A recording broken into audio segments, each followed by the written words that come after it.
जैसे कि पाकिस्तान में आके पाकिस्तानी सूट, पाकिस्तानी जुत्ती। हम अभी पाकिस्तान में हैं। हिंदुस्तानी पाकिस्तानी बहन बहन कब आए पाकिस्तान। पाकिस्तान एम्बेसी के इस प्रोग्राम में जो भी पहुंची हुई है। पाकिस्तान की सरजमी को अलविदा करने का समय आ चुका है।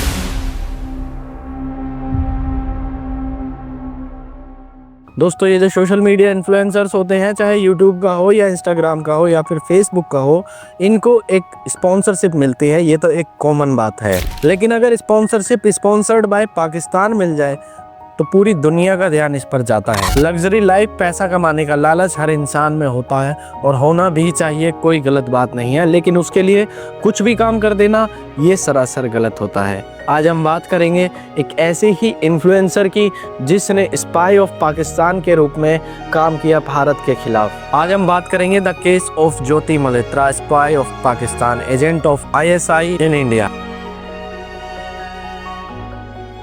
हरियाणा के हिसार में फर्नीचर का काम करने वाले एक मजदूर वर्ग की बेटी जो सिर्फ 20,000 रुपये कमाती थी, देखते ही देखते उसकी लग्जरियस लाइफ इतनी हो गई कि हांगकांग हो, चाइना हो, बाली हो, कहीं भी उसने कोई वर्ल्ड का कोना नहीं छोड़ा जिसे उसने एक्सप्लोर नहीं किया हो।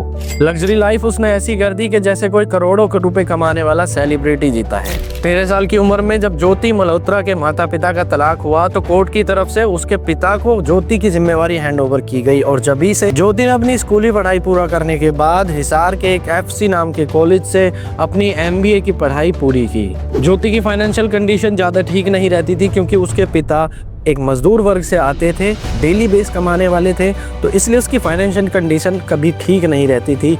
तो जाहिर सी बात है कि उसके मन में भी कुछ उड़ान भर रही होंगी। MBA की पढ़ाई पूरी करने के बाद ज्योति ने अपनी पहली जॉब दिल्ली में ढूंढी और उसकी सैलरी थी 20,000 रुपये, जो कि किसी भी एवरेज कंपनी में स्टार्टिंग सैलरी होती है। सब कुछ नॉर्मल चल रहा था। दिल्ली की चमक दमक वाली लाइफ ज्योति ने भी अडॉप्ट कर ली थी और वही चमक धमक, कपड़ों का स्टाइल। और फिर साल आता है 2020, जब कोरोना ने दुनिया में अपनी दस्तक दी और कोरोना के आते ही सभी कंपनियों ने अपने यहाँ छटनी शुरू कर दी। इस छटनी के चलते हुए ज्योति को भी अपनी जॉब से हाथ धोना पड़ा और उसे वापस जाना पड़ा उसके घर हिसार। और हम सबको पता है जैसे कि कोरोना में जिन जिन की जॉब गई थी तो मैक्सिमम जनता बेरोजगार थी, तो उन्होंने अपनी एक्सपर्टीज के हिसाब से अपना अपना फील्ड चुन लिया, अपने चैनल बना लिया और उस पर काम करना सभी ने शुरू कर दिया था।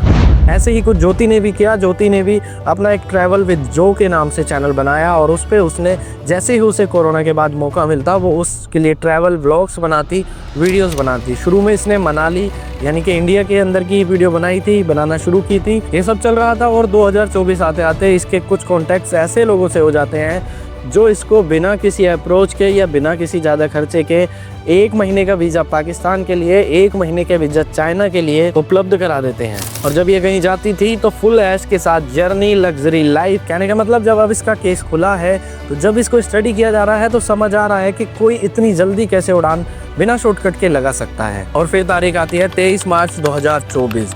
पाकिस्तान की एम्बेसी जो दिल्ली के चाणक्यपुरी में है, वहाँ पर पाकिस्तान दिवस के रूप में एक पार्टी ऑर्गेनाइज होती है जिसमें कि पाकिस्तान के बड़े बड़े ऑफिशियल्स के साथ साथ और भी कई देशों के हाई रैंक ऑफिशियल्स वहाँ पर इनवाइटेड होते हैं। और इस पार्टी के अंदर इनविटेशन ज्योति मल्होत्रा को भी जाता है। इसका इस पार्टी में एक बहुत ही अच्छा वेलकम होता है और इसको इंट्रोड्यूस भी कराया जाता है। एक आदमी इसको सबसे इंट्रोड्यूस कराता है जिसका नाम दानिश था। दानिश पाकिस्तानी एम्बेसी का ही कर्मचारी था जो पहलगाम हमले के बाद जब उस पर डाउट हुआ, वो के घेरे में था, तो उसको बोल दिया गया था कि आप भारत छोड़ दो, चले जाओ। जब ज्योति 1 महीने के लिए पाकिस्तान गई थी, ये फिर से एक बार लाइमलाइट में आई। दरअसल इसने पाकिस्तान के पंजाब वाली जो एरिया है उसकी CM मरियम नवाज, जो कि पाकिस्तान के PM शहबाज शरीफ की भतीजी है, उसका इंटरव्यू भी किया और उससे बहुत ही एक VIP मुलाकात भी की। ये 3 लाख के आसपास सब्सक्राइबर वाली ट्रैवल व्लॉगर पाकिस्तान के सबसे बड़े घराने से मिल रही है और बहुत अच्छे से मिल रही है। ये तो चौंकाने वाला था। पहलगाम हमले के बाद ये जो एम्बेसी में काम करने वाला कर्मचारी दानिश था, इस पर भारत की खुफिया एजेंसियों ने नजर रख रखी थी और इस पे नजर रखते हुए उसके पूरे डिटेल्स खंगाले जा रहे थे। और उसके डिटेल्स चेक करते हुए जो एक नाम सबसे ज्यादा एजेंसियों के सामने आ रहा था वो था ज्योति मल्होत्रा। ज्योति का कहीं से कहीं तक कोई कनेक्शन पाकिस्तान या पाकिस्तान एम्बेसी से नहीं होना चाहिए था, लेकिन जब उसकी तहकीकात पास से की गई तो खुफिया एजेंसियों के भी कान खड़े हो गए। उन्हें डाउट हो गया कि कहीं ना कहीं कुछ ना कुछ तो गड़बड़ है। क्योंकि जब नज़र रखने वाली एजेंसियों ने उसके यूट्यूब चैनल, उसके इंस्टा चैनल को देखा तो उसमें उन्हें एक पैटर्न लगा, जिस पैटर्न के अंतर्गत वो पाकिस्तान को ऐसे प्रमोट करती थी कि जैसे पाकिस्तान से बड़ा कोई स्वर्ग देश हो ना हो। अगर धरती पर कहीं स्वर्ग है तो वो पाकिस्तान में ही है। लो, पाकिस्तान और पाकिस्तान के लोग इतने दूध के धुले हैं कि बस पूछो मत।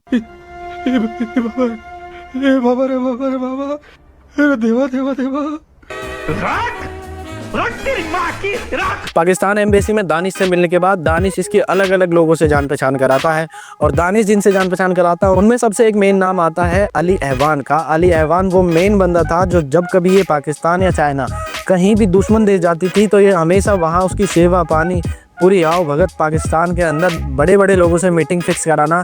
और यहाँ तक कि अली अहवान ने इसको ISI के 2 लोगों से भी मिलवाया, और ISI ने इसे अपना काम सौंपा, जैसे कि सेंसिटिव जगह की पिक्चर्स लेना और कहीं ना कहीं इंफॉर्मेशन गैदर करके पाकिस्तान तक पहुँचाना। ISI एक पाकिस्तान की खुफिया एजेंसी है, ये बात वहाँ तक तो समझ आती है। दानिश भी पाकिस्तानी था तो वो अपने देश के लिए कुछ कर रहा था, बेशक हमारे साथ गद्दारी कर रहा था, ये बात भी समझ आती है। लेकिन इस लग्जरी लाइफ के लिए ज्योति का ये करना कहीं तक हजम नहीं होता। फिलहाल पुलिस ने इसका मोबाइल, इसका लैपटॉप, इसके पिताजी का फ़ोन, इसके चाचा का फ़ोन, सब का अंडर इन्वेस्टिगेशन कर रखा है। देखते हैं आगे आगे और भी क्या बात निकलती है, कितने सबूत मिलते हैं इसकी गद्दारी के। इसके पकड़े जाने के बाद एक सोशल मीडिया नेटवर्क का भी भंडाफोड़ हुआ है, जिसमें कि एक उड़ीसा की लड़की है, एक पंजाब का लड़का है, और लगभग इनकी उम्र 25 से 30 के बराबर है, ज़्यादा कोई उम्र भी नहीं है।